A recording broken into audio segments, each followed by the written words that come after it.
Hey, hello everyone. Welcome to Globe or Not, the show where we question the globe and to see if it really stick to reality. Because as you know, we all been through the education system where of course we live on a ball. But right now, there are so many lies that are around us that I say, hey, let's just throw all our assumption out there and just for fun, let's see if this one could also be a lie. So, to really kind of grasp the idea, I went over the internet and looked for a little 3D modeling to do some little tests, right? The little perception test to see how that plays out in 3D environment. So as you can see here, I have a sphere, big ball, which could represent the Earth. And if you really zoom in, and I really tried to make it as big as possible, so it could, I'm having a little issue here, but trying to get it as big as possible on the model and put a little airplane in there because, as I mentioned in prior episode, I used to be a flight attendant.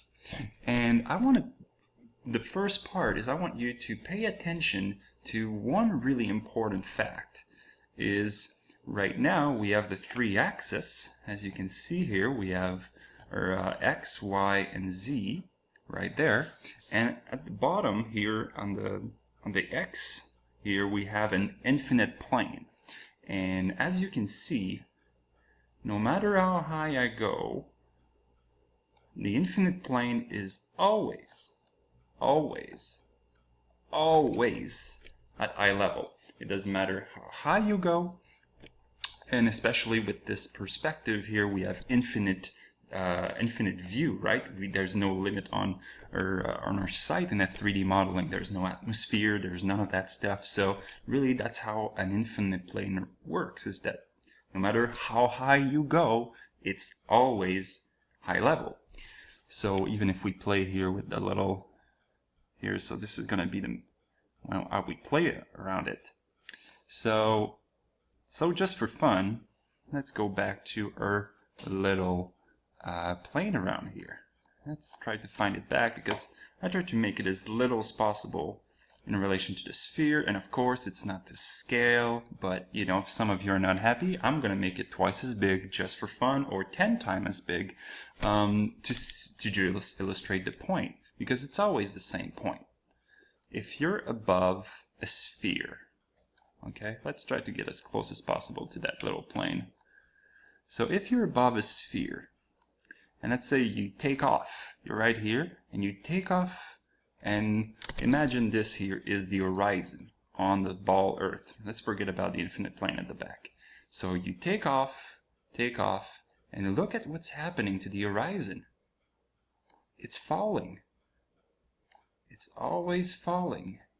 And as you go, all you can see is at the bottom you would see the ball horizon that would drop from your perspective. There would be no way that would be possible.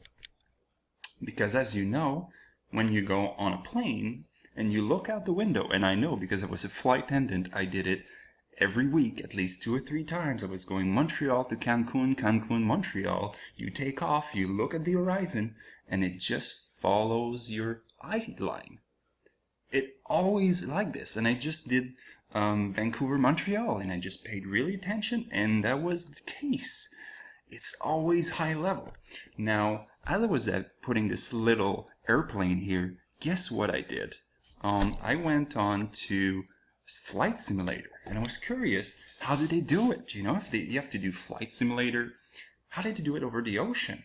Well, check this out.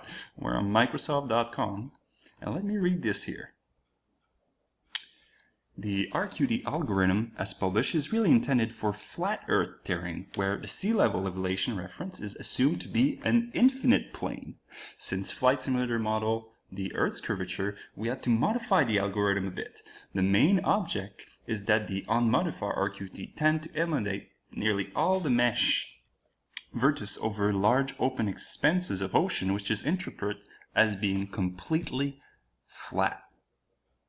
Now, if you were going to create a model of reality and you're doing around the ball, but it doesn't work over the ocean, you have to make it a plane.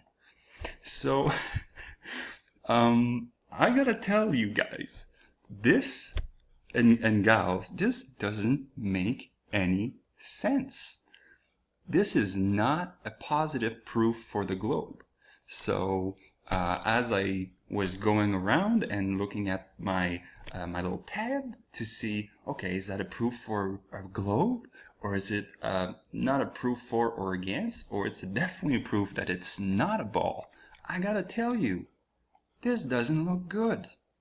No matter how you go around it, you can't explain why when you take off, the ball Earth doesn't go down.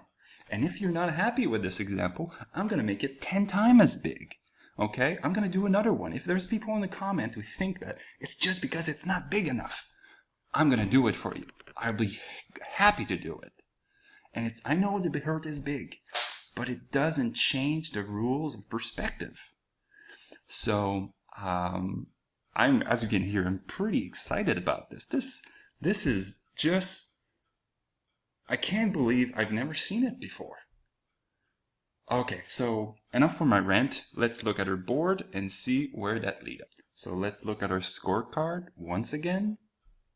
Yesterday or the day before, I made a video where it talks about different speed on the globe Earth, and how I've never felt that there was a change when I was traveling Cancun, Montreal, Cancun in the same day, many times a week.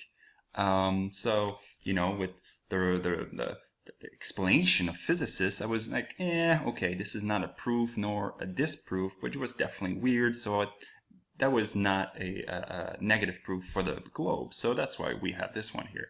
But the one I did today, I've put a proof that it's not a globe, and I have a hard time believing I'm saying this, but I'm calling out all the debunkers out there.